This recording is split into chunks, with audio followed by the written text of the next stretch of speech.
Hi everyone, and welcome to today's card creation, where I'm going to be doing a little bit of heat embossing with some resist colouring on this Let Love Grow Trinity Stamps. Now I do have the coordinating die as well, but which I don't need that for today's card. I've also used some Wow embossing glitter and powder. I used three kinds. I've got some watercolour cardstock here, and I've got a white top folding card base. I've also got some watercolors here that I use for my watercoloring every now and then. I vary with what mediums I use to what my mood is, to be honest, and how kind of loose type of watercoloring I'm after. I love the bright pigment in this, and I don't need as much, and I just wanted to create more like a bloom type watercolor effect on this card. So here I am. I'm going to be doing heat embossing. I'm going to use the bigger image of this stamp set on the top right and the bottom left.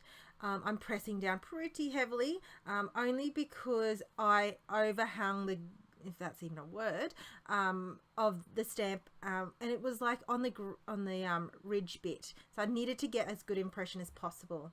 So I've got the white pearl embossing powder here, and I'm just going to make sure I do it on both sides. Now I'm going to cut that into more a thinner panel, because I'm going to let that veer off on the right hand side. Once I have heat embossed that, and I'm just picking on any extra bits off my card there, I'm going to use my my Wow heat embossing tool here to heat set that. I am going in a little bit of a faster speed.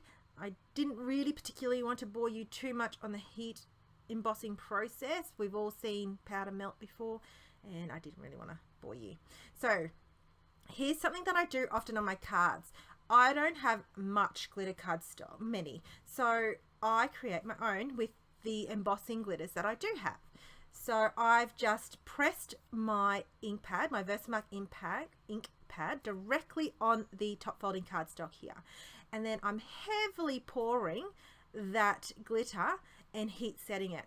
So that's another way that you can create your own glitter cardstock. So that's my little tip for you today, and that's the panel which I've trimmed down to size. And also going to use my distress sprayer, some ink blending. I've got the Catherine Pooler ink Mint to Be.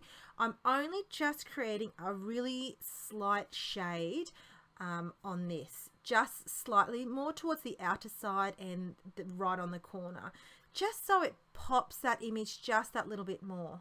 Now I use a cloth, and because I've got this glass mat, I clean in between my projects. I had a little bit of blue pigment on there, so I just take that off, and I wasn't fussed at all.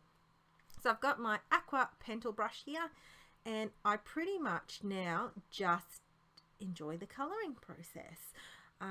If you don't want to watch this, you can speed up this part, but I do leave this part in for those that do want to watch this watercoloring process. So this color here is called Intense Pink. Because I've put a little bit of blue in there, it's turned into more like a purplish feel. The color that I kind of mix it with a little bit is ultramarine. And then I've picked up it's called Permanent Yellow, and I'm going to do a little bit more pink, purple, yellow combo on the smaller florals or the smaller images, and then I just kind of mix those colors in, and I work one color at a time when I do this, and I pick up the color directly with my aqua pentel brush. And if I feel like there's too much color, I just use the lid of that little pan there, and I just disperse it just a little bit so it's just thinner out, and then I add water. But at this stage I do want that yellow, that intense yellow look to it as much as possible. So here I've got the sap green, but I've mixed a little bit of turquoise with it. So I've just smushed my pigments together, that's all. And then I'm going to colour in the large of this cacti bloom set, and I'm going to work. What I do is, because I've got two sets of images to work with, I tend to work one colour use that same color, then work towards that other image, just so it kind of has time to dry in between my coloring. Then what I've done is I've added some of that turquoise on its own, just on the tips of that larger image, just so it almost looks like that gradient effect, but just it keeps that vibrancy of those pigments. So here I've got a clean brush, and I did want it a little bit more looser, so therefore I just made sure I added more some water first on that image, and then added some pigment. So I mean, there's two different types of methods here, and it's really up to you how you want to play with your watercolors. And don't forget, like, play and enjoy this process, because sometimes it also depends. Your images and your watercoloring can vary on the paper that you use, the pigments, the mediums, the brushes. So for me, I just do what kind of makes me happy and go with my mood. So here again, you can see that I've added that touch of blue on the tips again. I think it adds that little bit of nice element to that watercoloring. I'm no watercoloring artist, but I just love colors.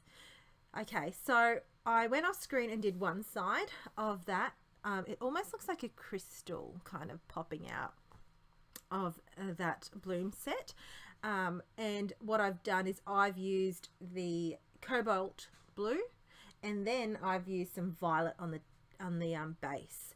So this again, playing with colors. I don't know if you like this kind of look, but I love the vibrancy these colors give, and I just wanted to use them, most of them really, because I really enjoyed how vibrant these are and how pretty these pans are. Now these pans are from Uniquely Creative. It's an Australian company, that pan set. So because I'm based in Australia, if you can't already tell with my accent. All right, so I just enjoy this coloring process, and pretty much once I've colored that, that's it for me for this watercoloring. And then if I feel like I needed to blend a little bit more in, I just pick up some clean water and I just go by and just, you know, almost nitpick at my own work. Sometimes you just got to leave it, don't you? And just walk away, then come back. But with watercoloring, I tend to try and finish my projects as much as I can. So I've got some vellum here, and I'm going to heat emboss with a metallic brass. Now the reason why I chose brass is because it has that under the sea iridescent glitter. It's got some blues, golds, almost got some, like, the iridescent makes it look that not bright gold, so I kind of wanted to use this as a little bit of muted color, and I actually really love the tone. It's a softer tone than the rich gold, and so I thought this was quite fitting for the card. So you can tell I do love my embossing powders. Now the tip with vellum, I try not to use adhesive. So what I've done is I've almost created a belly band, and I'm going to adhere that down with foam tape, because that's what I was going to place on the backing of this. So I'm going to use that foam tape to help secure it. I know it seems like a waste, but I just, one, I was a bit lazy, I couldn't be bothered to trim it, but two, it was easy for me to secure it this way than rather than adhering adhesive or trying to place adhesive strategically behind that vellum piece. I mean, by all means, I've done it before, but I just didn't feel like it today and just felt this was the easier option for me. So I've got my 3D foam mount tape. Is that how you say it? And I've placed that heavily behind that cardstock panel, that watercolor cardstock panel, and adhered that on the right hand side of my top folding card. So that glitter is peeking through on the left side. I hope, you know, this is something that inspires you to use your embossing glitters differently. It's something I've loved doing and creating elements on my cards. Now Trinity Stamps also have some sequencing glitters and confettis in their range. However, I don't know if this is yet in store, but at least it's a little bit of a sneak peek for you. I've got their mini stars, and they just look so pretty. So I wanted to add some extra sparkle. I might as well go all out with this card. I've added some sparkle embossing just enjoy it. All right, so I've just scattered that down throughout the card, and that's my card. I hope you enjoy today's card creation, and please leave a comment and subscribe, and I will see you again. Thanks for watching.